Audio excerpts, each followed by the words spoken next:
Hi, welcome to Ginger Snapshots, episode number 6. And I'm finally getting to talk to you about what I use now, my camera, what's in my gear bag. So I'm talking about my Sony A7 III. So that is the camera that I use. On previous episodes, I talked about the Panasonic G7 and Panasonic G9, and I did love them when I had them, but I also, while I was using them, discovered the limitations and really fully understood that I was limited with having a micro Four Thirds. It wasn't limited necessarily because I had a mirrorless camera. My limitation was in the sensor size on the camera, and so about 2.5, 3 years ago, I decided that I wanted to do photography as a career and knew that I wanted to have the right equipment. And that was my first step. You can't do anything until you have the right equipment. And I considered the Panasonic G9. Could I use it professional? And I searched out users of it. I searched out YouTube users of people using it. And most of them were wildlife photographers. There were a few portrait photographers. And I argued it out in my mind and, just with different things I'm searching for, the different things I was searching on the internet and YouTube and Facebook groups, people I talked to, just everything that I could. I was just trying to decide what to do. And I knew that I wanted to move away from it. Panasonic was putting out a full frame camera at that time, but it was just being introduced. And so it was, I can't remember exact, but it was a good $3,000 or $4,000, depending on which one you got. And I knew I didn't want to spend that much money right off the bat, and I wasn't even sure that I wanted to stay with the Luminix line, Panasonic line. So I started looking at getting Sony, Nikon, or Canon. That was the three that I had narrowed it down to. And I went actually to Best Buy because I was considering the Canon 62 because I had looked at a lot of pictures taken by, if you look on and you know which camera is being used for it, for the images, I knew that I liked the images being produced by the Canon users.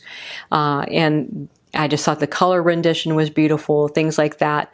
I think there's a little bit of a softness to it that is just beautiful. And so I'd considered that. So I made my trip and I go up to Best Buy and I'm holding that camera in my hand and I'm like, oh my gosh, this is huge. And I really did think it was just bulky. It was just awkward for me to hold. And I'd been used to using, the smaller mirrorless camera. So that just seemed so large.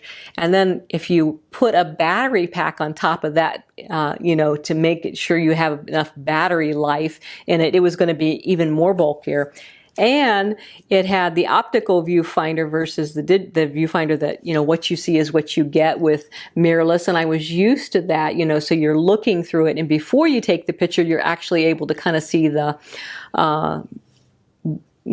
exposure and that type of thing. And you couldn't as much. You could see it afterwards. You take it and, it's still a digital format because, it's a digital SLR is what it is.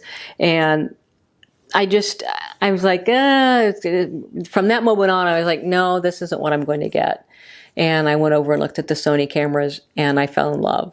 I considered the Nikon. Nikon was just putting out the Z6, which was its own version of the mirrorless, but Sony was ahead of the game. Sony kind of led the way into the mirrorless full frame market and people have followed suit. So now Canon and Nikon are putting out some really great cameras. And I don't, if I didn't have Sony now, I think I still would pick Sony, but, I would have a harder time with it because I've just seen work done by some of the other, especially the Canon mirrorless. They just seem to be really beautiful. And I noticed that a lot of newborn photographers are using the Canon mirrorless.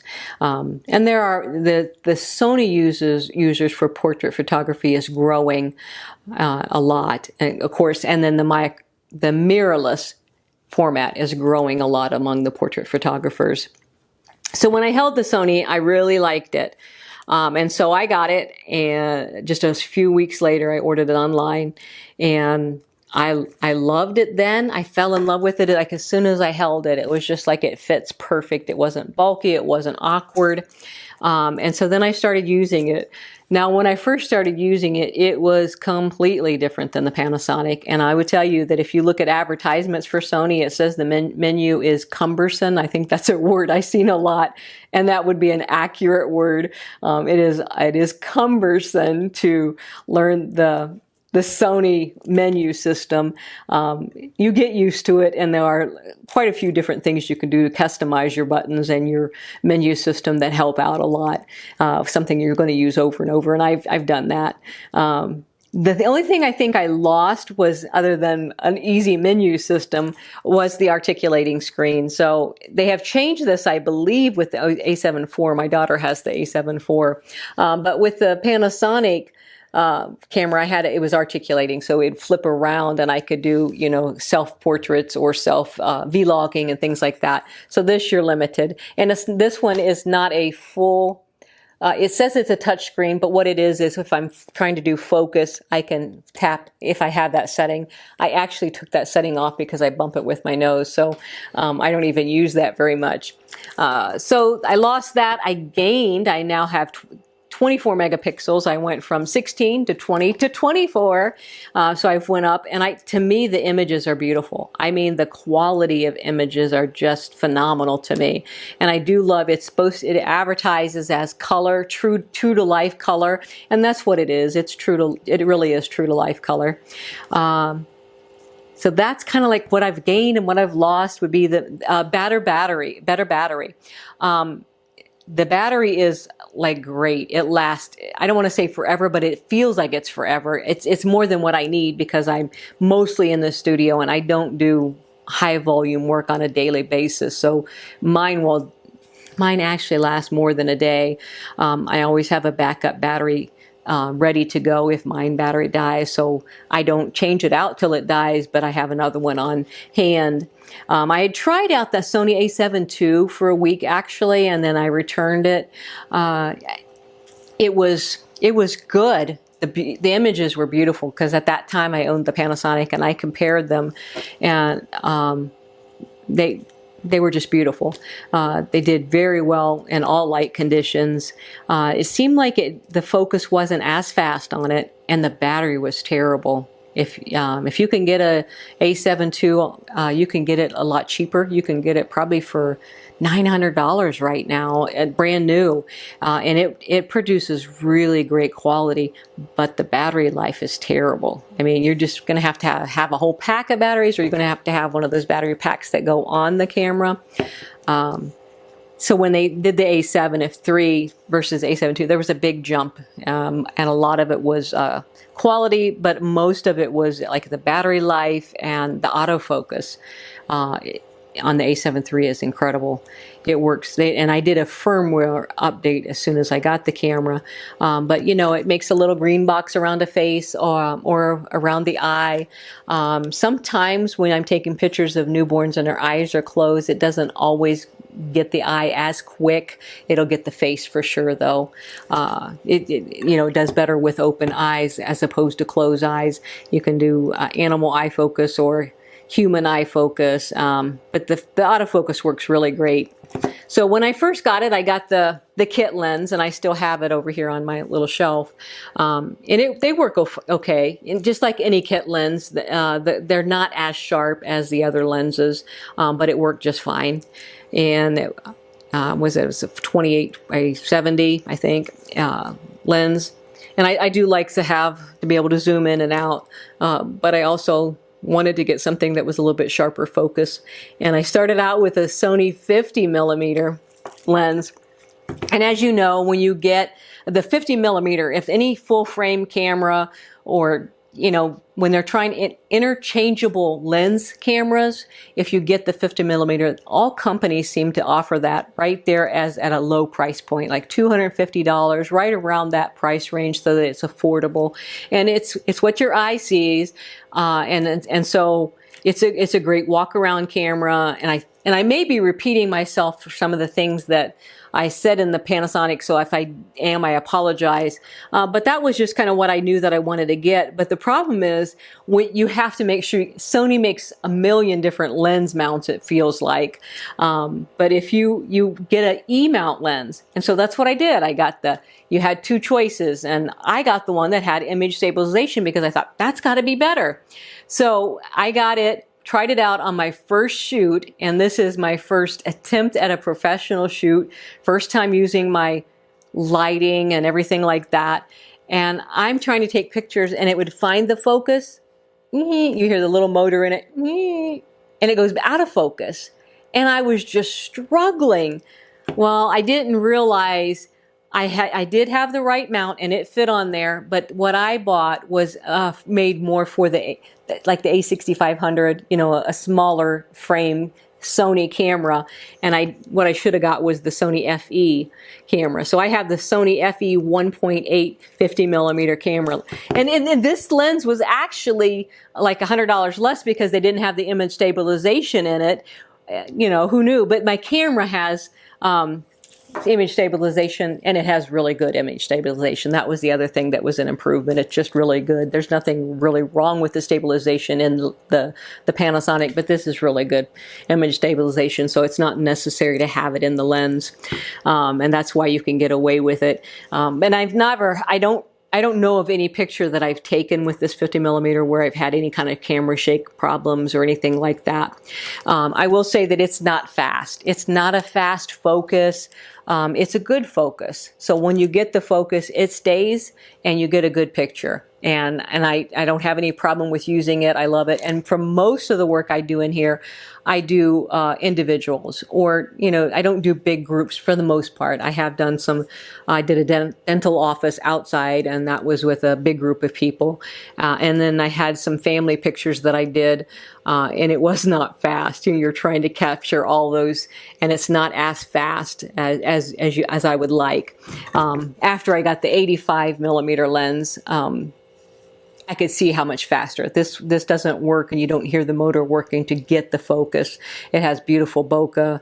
And this one is not a super expensive lens. It's the FE 1.8 85mm lens by Sony. These are all by Sony, and it works great. And if I did just headshots, I probably would use this a whole lot more often, and I do use it with some headshots. But for a lot of the work that I do, especially newborns, because with this one you're going to kind of have to get back a little bit to be able to, and I don't ever want to do that with newborns. I want to be close to them.